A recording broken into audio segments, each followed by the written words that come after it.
ಹಿಂದೂ ಬಳಿಕ ಮುಸ್ಲಿಂ ನಾಯಕರಿಗೆ ಕೊಲೆ ಬೆದರಿಕೆಯನ್ನ ಹಾಕಲಾಗ್ತಾ ಇದೆ. ಎಸ್ಡಿಪಿಐ ಮುಖಂಡರ ಕೊಲೆಗೆ ಕಿಡಿಗೇಡಿಗಳು ಸ್ಕೆಚ್ ಹಾಕಿದ್ದಾರಾ ಹಾಗಾದ್ರೆ ಅಂತ. ರಿಯಾಜ್ ಫರಂಗಿಪೇಟೆ, ರಿಯಾಜ್ ಕಡಂಬು, ಶಾಫಿ ಬೆಳ್ಳಾರಿಗೆ ಥ್ರೆಟ್ನಿಂಗ್ ಬರ್ತಾ ಇದೆ. ಈ ರೀತಿ ಪೋಸ್ಟ್ಗಳು ಒಂದ್ ಕಡೆ, ಮತ್ತೊಂದ್ ಕಡೆ ಕೊಲೆಗೆ ಅಂತೇಳಿ ಸ್ಕೆಚ್ ಹಾಕ್ತಾ ಇದ್ದಾರಾ, ಎಸ್ಡಿಪಿಐ ಮುಖಂಡರ ಕೊಲೆಗೆ ಸ್ಕೆಚ್ ಹಾಕ್ತಾ ಇದ್ದಾರಾ ಅಂತ. ರಿಯಾಜ್ ಫರಂಗಿಪೇಟೆ, ರಿಯಾಜ್ ಕಡಂಬು, ಶಾಫಿ ಬೆಳ್ಳಾರಿಗೆ ಈ ರೀತಿ ಥ್ರೆಟ್ನಿಂಗ್ ಕರೆಗಳು ಬರ್ತಿದಾವಂತೆ. ನೆಕ್ಸ್ಟ್ ಹಿಟ್ ಲಿಸ್ಟ್ ಅಂತೇಳಿ ಸಾಮಾಜಿಕ ಜಾಲತಾಣದಲ್ಲಿ ಕಮೆಂಟ್ ಮಾಡಿದ್ದಾರೆ. ಈ ಮೂವರ ಹೆಸರಿದೆ.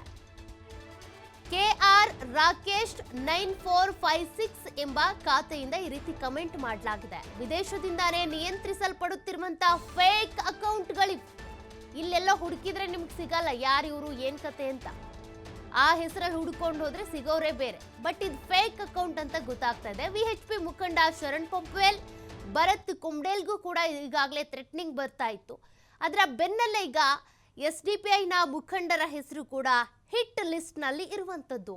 ಹಾಗಾದ್ರೆ ಈ ರೀತಿ ಸಾಮಾಜಿಕ ಜಾಲತಾಣಗಳಲ್ಲಿ ಪೋಸ್ಟ್ ಹಾಕೋದ್ರ ಮೂಲಕ ನೋಡಿ, ಸಿನಿಮೆಯ ರೀತಿಯಲ್ಲಿ ನೆಕ್ಸ್ಟ್ ಟಾರ್ಗೆಟ್ ನೀನೇ, ಎಲ್ಲಿದ್ದೀಯಾ, ಎಲ್ಲೇ ಇದ್ರೂ ಕೂಡ ಬಿಡಲ್ಲ ನಿನ್ನ, ಅಥವಾ ದಿನಾಂಕ ಫಿಕ್ಸ್ ಮಾಡೋದು, ಇಷ್ಟು ದಿನದೊಳಗೆ ನಿನ್ನನ್ನ ನಾವು ಕೊಲೆ ಮಾಡ್ತೀವಿ, ಇಂತಹವರ ಕೊಲೆ ಆಗಿತ್ತಲ್ಲ, ಹಲ್ಲೆ ಆಗಿತ್ತಲ್ಲ, ಅದಕ್ಕೆ ನಾವು ಪ್ರತೀಕಾರ ತೀರಿಸ್ಕೊಳ್ತೀವಿ ಅಂತೇಳಿ ಸೋಷಿಯಲ್ ಮೀಡಿಯಾದಲ್ಲಿ ಈ ರೀತಿ ಒಂದ್ ರೀತಿ ಕಮೆಂಟ್ ಮಾಡೋದ್ರ ಮೂಲಕ, ಪರ್ಸನಲ್ ಆಗಿ ಮೆಸೇಜ್ ಹಾಕೋದ್ರ ಮೂಲಕ ಥ್ರೆಟ್ನಿಂಗ್ ಹೆಚ್ಚಾಗ್ತಾ ಇದೆ. ದಕ್ಷಿಣ ಕನ್ನಡ ಜಿಲ್ಲೆಯಲ್ಲಿ ಈಗ ಇದೇ ಆತಂಕವನ್ನ ಹುಟ್ಟು ಹಾಕ್ತಾ ಇರೋದು. ಇವರಿಗೆ ಹಾಗಾದ್ರೆ ಹೇಗ್ ಭದ್ರತೆಯನ್ನ ಕೊಡ್ಬೇಕಾಗುತ್ತೆ, ಹೇಗೆ ಕಾನೂನು ವ್ಯವಸ್ಥೆಯನ್ನ ಕಾಪಾಡಬೇಕಾಗುತ್ತೆ, ಕೊಲೆಗಳಾಗದೇ ಇರೋ ರೀತಿಯಾಗಿ ಹೇಗೆ ನೋಡ್ಕೋಬೇಕಾಗುತ್ತೆ, ಎಲ್ಲಿ ಯಾವಾಗ ಯಾರ ಮೇಲೆ ಅಟ್ಯಾಕ್ ಮಾಡ್ತಾರೆ ಅಂತ ಹೇಳೋದಕ್ಕಾಗಲ್ಲ. ಈಗ ಇವ್ರ ಹೆಸರುಗಳನ್ನ ಇಲ್ಲಿ ಹಾಕಿದ್ದಾರೆ ಹಿಟ್ ಲಿಸ್ಟ್ ಅಂತ. ಇವರನ್ನ ಕಾಪಾಡಕ್ ಹೋಗಿ ಅಥವಾ ಇವ್ರಿಗೆ ಭದ್ರತೆ ಕೊಟ್ರೆ ಇನ್ಯಾರನ್ನೋ ಕೊಲೆ ಮಾಡಿದ್ರೆ ಏನ್ ಕತೆ, ಯಾತಕ್ಕಾಗಿ ಈ ರೀತಿಯಾಗಿ ಮಾಡ್ತಾ ಇದ್ದಾರೆ ಅಂತ. ರಿವೆಂಜ್ಗೋಸ್ಕರ ಅನ್ನೋದು ಕಂಡು ಬರ್ತಾ ಇದೆ. ಒಬ್ರು ಕೊಲೆ ಆದ ತಕ್ಷಣ ಅವ್ರ ಕೊಲೆಗೆ ಮತ್ತೊಬ್ಬರನ್ನ ಕೊಲೆ ಮಾಡೋದೇ ರಿವೆಂಜ್. ಇವರಿಗೆ ಪ್ರತೀಕಾರವನ್ನ ತೀರಿಸ್ಕೊಳ್ಳೋದು. ಫಾಜಿಲ್ ಕೊಲೆಗೆ ಸುಹಾಸ್ ಶೆಟ್ಟಿ ಕೊಲೆ ಮಾಡಿದ್ರು. ಹೀಗೆ ಮತ್ತಷ್ಟು ಡೀಟೇಲ್ಸ್ ಕೊಡ್ತಾರೆ ಪ್ರತಿನಿಧಿ ಆದಿತ್ಯ. ಈಗಾಗಲೇ ಸುಹಾಸ್ ಶೆಟ್ಟಿ ಕೊಲೆ ಆಗಿದೆ. ಅದರ ನಂತರ ಸೋಷಿಯಲ್ ಮೀಡಿಯಾದಲ್ಲಿ ಒಂದಷ್ಟು ಕಮೆಂಟ್ಸ್ ಬರ್ತಾ ಇದ್ದಾವೆ, ನೆಕ್ಸ್ಟ್ ಟಾರ್ಗೆಟ್ ನೀನೇ ಅಂತ. ಒಂದ್ ಕಡೆ SDPI ಮುಖಂಡರಿಗೆ ಈ ರೀತಿ ಥ್ರೆಟ್ನಿಂಗ್ ಬರ್ತಾ ಇದೆ, ಶರಣ್ ಪಂಪ್ವೇಲ್ಗೂ ಇದೇ ರೀತಿ, ಭರತ್ ಕುಂಬ್ಡೇಲ್ಗೂ ಇದೇ ರೀತಿ. ಈ ರೀತಿ ಸೋಷಿಯಲ್ ಮೀಡಿಯಾದಲ್ಲಿ ಕಮೆಂಟ್ಸ್ ಹಾಕ್ತಾ ಇದ್ದಾರೆ ಅಥವಾ ಒಂದಷ್ಟು ಖಾತೆಗಳ ಮೂಲಕ ಮೆಸೇಜ್ ಮಾಡ್ತಿದ್ದಾರೆ ಅಂದ್ರೆ ಇದು ಹೆಂಗ್ ಕಂಡು ಹಿಡಿತಾರೆ, ಯಾವ ರೀತಿ ಕಾನೂನನ್ನ ಕ್ರಮವನ್ನ ತೆಗೆದುಕೊಳ್ಳಲಾಗುತ್ತೆ ಅಂತ.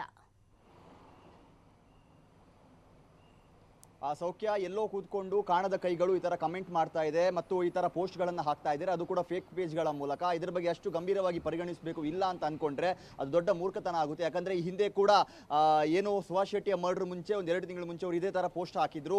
ಇದೇ ಮಾರ್ಚ್ 30ನೇ ತಾರೀಕು ನಾವು ಮರ್ಡರ್ ಮಾಡ್ತೀವಿ ಅನ್ನುವಂಥ ರೀತಿಯ ಒಂದು ಪೋಸ್ಟ್ ಅನ್ನು ಹಾಕಿದ್ರು. ಆದ್ರೆ ಆ ದಿನ ಅವ್ರು ಮಾಡದೇ ಇದ್ರು ಕೂಡ ಮೊನ್ನೆ ಮೇ 1ನೇ ತಾರೀಕು ಸುಹಾಸ್ ಶೆಟ್ಟಿಯ ಮರ್ಡರ್ ಆಗಿದೆ. ಹಾಗಾಗಿ ಇದೇ ಫೇಕ್ ಪೇಜ್ಗಳ ಮೂಲಕ ಮತ್ತೆ ಇಂಥ ಥ್ರೆಟ್ನಿಂಗ್ ಮೆಸೇಜ್ಗಳು ಬರ್ತಾ ಇರುವಂತದ್ದು. ಪ್ರಮುಖವಾಗಿ ರಿವೆಂಜ್ ಮರ್ಡರ್ಗೆ ಕರೆ ಕೊಡ್ತಾ ಇದ್ದಾರೆ, ಪ್ರಚೋದನೆಯನ್ನ ಮಾಡ್ತಾ ಇದ್ದಾರೆ. ವಿಶ್ವ ಹಿಂದೂ ಪರಿಷತ್ ಬಜರಂಗ ದಳದ ಮುಖಂಡ ಆಗಿರುವಂತಹ ಶರಣ್ ಪಂಪ್ವೇಲ್ ಆಗಿರ್ಬೋದು, ಮತ್ತು ಬಜರಂಗ ದಳದ ಮುಖಂಡ ಆಗಿರುವಂತಹ ಭರತ್ ಕುಂಬ್ಡೇಲ್ ಸೇರಿದಂತೆ SDPI ಅಂದ್ರೆ ಮುಸ್ಲಿಂ ಮುಖಂಡರಿಗೂ ಕೂಡ ಇದೇ ರೀತಿಯ ಒಂದು ಬೆದರಿಕೆಗಳು ಸಾಮಾಜಿಕ ಜಾಲತಾಣಗಳಲ್ಲಿ ಕೊಲೆ ಬೆದರಿಕೆಗಳು ಬರ್ತಾ ಇದೆ. ಒಂದು ಕಮೆಂಟ್ಗಳ ಮೂಲಕ ಕೆಲವರು ಕೊಲೆ ಬೆದರಿಕೆಯನ್ನು ಹಾಕ್ತಾ ಇದ್ದಾರೆ. ಇನ್ನು ಕೆಲವು ಜನ ಈ ಪೋಸ್ಟ್ಗಳನ್ನ ಫೇಕ್ ಪೇಜ್ಗಳ ಮೂಲಕ ಪೋಸ್ಟ್ಗಳನ್ನ ಹಾಕುವ ಮೂಲಕ ಕೊಲೆ ಬೆದರಿಕೆಯನ್ನು ಹಾಕ್ತಾ ಇದ್ದಾರೆ. ಪ್ರಮುಖವಾಗಿ ಬಜರಂಗ ದಳ ಮುಖಂಡ ಭರತ್ ಕುಂಬ್ಡೇಲ್ ವಿಚಾರಕ್ಕೆ ಸಂಬಂಧಪಟ್ಟ ಹಾಗೆ ಒಂದು ಫೇಕ್ ಪೇಜ್ ಮೂಲಕ ಸ್ಟೋರಿಯನ್ನು ಕೂಡ ಹಾಕಲಾಗಿದೆ. ಯಾವ ತರದ ಸ್ಟೋರಿ ಅಂದ್ರೆ ರಿವೆಂಜ್ ಫಿಕ್ಸ್ ಅನ್ನುವಂತ ರೀತಿಯ ಸಂದೇಶವನ್ನ ರವಾನಿಸುವಂತದ್ದು. ಅದರ ಜೊತೆಗೆ ಅದರ ತಯಾರಿಯ ಭಾಗವನ್ನ ಕೂಡ ಅವರು ಸ್ಟೋರಿ ಮೂಲಕ ಹಾಕಿದ್ದಾರೆ. ಅಂದ್ರೆ ತಲ್ವಾರನ್ನ ಹಿಡ್ಕೊಂಡಿರುವಂತದ್ದು, ಇದೇ ತಲ್ವಾರ್ ಮೂಲಕ ನಾವು ಕೊಲೆ ಮಾಡ್ತೀವಿ ಭರತ್ ಕುಂಬ್ಡೇಲನ್ನ ಅನ್ನುವಂತಹ ರೀತಿಯ ಸಂದೇಶವನ್ನ ರವಾನಿಸುವಂತದ್ದು. ಇಂಥ ಪೋಸ್ಟ್ಗಳನ್ನ ವಿತ್ ತಲ್ವಾರ್ ಅವರು ಸ್ಟೋರಿ ಹಾಕ್ತಾ ಇದ್ದಾರೆ ಮತ್ತು ಆತನ ಜಾಗದಲ್ಲೇ ಒಂದು ಡೇಟ್ ಅನ್ನ ಫಿಕ್ಸ್ ಮಾಡಿ ಕೂಡ ಅವ್ರು ಹೇಳ್ತಾರೆ. ಅಂದ್ರೆ ನಾಳೆ ಮೇ 5ನೇ ತಾರೀಕು ರಾತ್ರಿ 9 ಗಂಟೆವರೆಗೆ ನಿನ್ನ ಜಾಗದಲ್ಲಿ ನಿನ್ನನ್ನು ಕೊಲ್ತೀವಿ ನಾವು ಅನ್ನುವಂತಹ ರೀತಿಯ ಪೋಸ್ಟ್ಗಳನ್ನ ಹಾಕ್ತಾ ಇದ್ದಾರೆ. ಕೇವಲ ಭರತ್ ಕುಂಡೇಲ್ಗೆ ಮಾತ್ರ ಇದು ಸೀಮಿತವಾಗಿಲ್ಲ. ಈ ಹಿಂದೆ ಅಶ್ರಫ್ ಅನ್ನುವಂತ ಏನು ಬಶೀರ್ ಅನ್ನುವಂಥ ವ್ಯಕ್ತಿ ಏನು ಮರ್ಡರ್ ಆಗಿದ್ದು ಅದರ ಆರೋಪಿಯಾಗಿರುವಂತಹ ಶ್ರೀಜಿತ್ಗೂ ಕೂಡ ಇದೇ ರೀತಿಯ ಒಂದು ಕೊಲೆ ಬೆದರಿಕೆಗಳು ಬರ್ತಾ ಇದೆ. ಇವರಿಗೆಲ್ಲ ಒಂದು ಬೇರೆ ಬೇರೆ ಅಕೌಂಟ್ಗಳ ಮೂಲಕ ಪೋಸ್ಟ್ ಮಾಡಿದ್ರೆ ಈ ಶ್ರೀಜಿತ್ ಅನ್ನುವಂಥ ವ್ಯಕ್ತಿಗೆ ನೇರವಾಗಿ ಆತನ ಅಕೌಂಟ್ಗೆ ಮೆಸೇಜ್ ಮಾಡಿ ನಿನ್ನನ್ನು ಫಿನಿಶ್ ಮಾಡ್ತೀವಿ ಅನ್ನುವಂಥ ರೀತಿಯ ಮೆಸೇಜ್ಗಳನ್ನೆಲ್ಲ ಮಾಡ್ತಾ ಇದ್ದಾರೆ. ಒಂದು ರೀತಿ ಪ್ರಚೋದಿಸುವ ಕೆಲಸಗಳು ಕೂಡ ಆಗ್ತಾ ಇದೆ. ಮತ್ತು ಹಿಂದೂ ಮುಖಂಡರು ಅಲ್ಲದೆ SDPI ಮುಖಂಡರ ಬಗ್ಗೆ ಕೂಡ ಹೇಳ್ತಾ ಇದ್ದಾರೆ. ರಿಯಾಜ್ ಕಡಂಬು, ರಿಯಾಜ್ ಫರಂಗಿಪೇಟೆ, ಶಾಫಿ ಬೆಳ್ಳಾರೆ, ಪ್ರವೀಣ್ ನೆಟ್ಟಾರು, ಹತ್ಯೆ ಆರೋಪಿ ಶಾಫಿ ಬೆಳ್ಳಾರೆ ಇವರೆಲ್ಲರಿಗೂ ಕೂಡ ಕೊಲೆ ಬೆದರಿಕೆಯನ್ನು ಹಾಕಲಾಗ್ತಾ ಇದೆ. KR ರಾಕೇಶ್ ಅನ್ನುವಂಥ ಒಂದು ಅಕೌಂಟ್ ಯೂಟ್ಯೂಬ್ ಲೈವ್ ವಿಡಿಯೋದಲ್ಲಿ ಕಮೆಂಟ್ ಮಾಡಿದೆ, ನೆಕ್ಸ್ಟ್ ಟಾರ್ಗೆಟ್ ಇವರು ಅನ್ನುವಂಥ ರೀತಿಯಲ್ಲಿ. ಹಾಗಾಗಿ ಇದು ನಿತ್ಯ ನಿರಂತರವಾಗಿ ಮುಂದುವರಿತಾ ಇದೆ. ಮಂಗಳೂರು ಪೊಲೀಸ್ ಇಲಾಖೆ ಈಗಾಗಲೇ ಇಂಥ ಪೇಜ್ಗಳ ಮೇಲೆ ನಿಗಾ ವಹಿಸಿದೆ. ಸುಮಾರು 12 ಪ್ರಕರಣಗಳನ್ನು ದಾಖಲಿಸಿದೆ. 7 ವಿವಿಧ ಪೊಲೀಸ್ ಠಾಣೆಗಳಲ್ಲಿ ಈಗಾಗಲೇ ಪ್ರಕರಣ ದಾಖಲಾಗಿದ್ರು ಕೂಡ ಇವರನ್ನ ಹತ್ತಿಕ್ಕೋದಕ್ಕೆ ಸಾಧ್ಯ ಆಗ್ತಾ ಇಲ್ಲ, ಇವರನ್ನ ನಿಯಂತ್ರಣ ಮಾಡೋದಕ್ಕೆ ಸಾಧ್ಯ ಆಗ್ತಾ ಇಲ್ಲ. ದಿನ ಕಳೆದಂತೆ ಅಂದ್ರೆ ಮೊನ್ನೆ ಸುಭಾಷ್ ಶೆಟ್ಟಿಯ ಒಂದು ಮರ್ಡರ್ ಏನಾಗಿತ್ತು, ಇವರ ಮನಸ್ಸು ಎಷ್ಟರ ಮಟ್ಟಿಗೆ ವಿಕೃತಿಯಾಗಿದೆ ಅಂದ್ರೆ ಆ ವಿಡಿಯೋವನ್ನ ಹಾಕಿ ಆ ವಿಡಿಯೋವನ್ನ ಟ್ರೋಲ್ ಮಾಡಿ ಅದರಲ್ಲೂ ಕೂಡ ಒಂದು ವಿಕೃತಿ ಅಂದ್ರೆ ಸಂಭ್ರಮಾಚರಣೆಯನ್ನ ತೋರ್ತಾ ಇದ್ದಾರೆ, ಸಂಭ್ರಮದ ಒಂದು ಮನಸ್ಥಿತಿಯನ್ನ ವ್ಯಕ್ತಪಡಿಸ್ತಾ ಇದ್ದಾರೆ.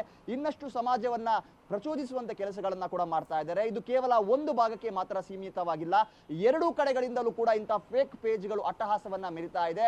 ಹಾಗಾಗಿ ಪೊಲೀಸ್ ಇಲಾಖೆ ಈಗಾಗಲೇ ಪ್ರಕರಣ ದಾಖಲಿಸಿದೆ. ಆದ್ರೆ ನಿರ್ದಿಷ್ಟವಾಗಿ ಯಾರು ಇದರ ಹಿಂದೆ ಇದ್ದಾರೆ ಇದನ್ನ ಪತ್ತೆ ಹಚ್ಚಬೇಕು. ಮತ್ತು ಈಗ ನಡೆದಿರುವಂತಹ ಈ ಹತ್ಯೆಗಳು ಅಥವಾ ಮುಂದೆ ನಡೆಯಬಹುದಾದಂತಹ ಒಂದು ಅಚಾತುರ್ಯದ ಹಿಂದೆ ಇರುವಂತವರು ಯಾರು, ಇವರಿಗೆ ಏನಾದರೂ ಲಿಂಕ್ ಇದೆಯಾ, ಈ ಬಗ್ಗೆ ಕೂಡ ತನಿಖೆ ಮಾಡಬೇಕು.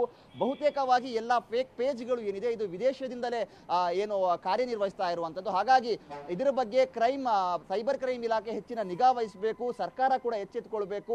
ಇಂತಹ ಘಟನೆಗಳು ಮುಂದೆ ಸಂಭವಿಸ್ತಾ ಇರುವಂತಹ ರೀತಿಯಲ್ಲಿ ಇವರಿಗೆ ಕಡಿವಾಣ ಹಾಕುವಂತ ಕೆಲಸಗಳನ್ನು ಮಾಡಬೇಕಾಗಿದೆ. ಸೌಖ್ಯ ಆದಿತ್ಯ, ಅಷ್ಟೇ ಅಲ್ಲ, 2018ರಲ್ಲಿ ಏನ್ ಬಶೀರ್ ಕೊಲೆ ಆಗಿತ್ತು ಆ ಕೊಲೆಯ ಆರೋಪಿ ಆಗಿರುವಂತ ಶ್ರೀಜುಗೂ ಕೂಡ ಇದೇ ರೀತಿ ಕೊಲೆ ಬೆದರಿಕೆ ಬರ್ತಾ ಇದೆ. ಕಮೆಂಟ್ಸ್ ಮಾಡ್ತಿದ್ದಾರೆ, ಮೆಸೇಜ್ ಮೂಲಕ ನೀನೇ ನೆಕ್ಸ್ಟ್ ಟಾರ್ಗೆಟ್ ಅಂತ ಕೂಡ ಹೇಳ್ತಿದ್ದಾರೆ, ನೀನ್ ಎಲ್ಲಿದ್ದೀಯಾ ಅಂತೇಳಿ ಕೇಳ್ತಾ ಇದ್ದಾರೆ. ಇದು ಕೂಡ ಫೇಕ್ ಅಕೌಂಟಾ ಅಥವಾ ಯಾರು ಅನ್ನೋದ್ರ ಬಗ್ಗೆ ಏನಾದ್ರೂ ಮಾಹಿತಿ ಸಿಗ್ತಾ ಇದೆಯಾ?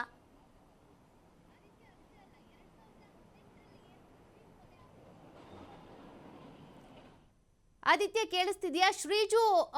ಶ್ರೀಜುಗೆ ಬರ್ತಾ ಇರುವಂತ ಥ್ರೆಟ್ನಿಂಗ್ಗೆ ಸಂಬಂಧಪಟ್ಟಂತೆ ಏನ್ ಡೀಟೇಲ್ಸ್ ಸಿಗ್ತಾ ಇದೆ ಅಂತ ಅಂದ್ರೆ 2018ರಲ್ಲಿ ಏನ್ ಬಶೀರ್ ಹತ್ಯೆ ಆಗಿತ್ತು ಅದಕ್ಕೆ ಸಂಬಂಧಪಟ್ಟಂತೆ ಶ್ರೀಜು ಏನ್ ಆರೋಪಿ, ಆ ಆರೋಪಿಗೂ ಕೂಡ ಇದೇ ರೀತಿ ಬೆದರಿಕೆ ಬರ್ತಾ ಇದೆಯಂತೆ. ಅದು ಫೇಕ್ ಅಕೌಂಟ್ ಇಂದ ಬರ್ತಾ ಇರೋದಾ ಅಥವಾ ಏನ್ ಕತೆ ಅಂತ? ಯಾಕೆಂದ್ರೆ ಎಲ್ಲಿದ್ದೀಯಾ ಅಂತ ಕೇಳ್ತಿದಾರಂತೆ, ನೀನೇ ನೆಕ್ಸ್ಟ್ ಟಾರ್ಗೆಟ್ ಅಂತ ಹೇಳ್ತಿದಾರಂತೆ.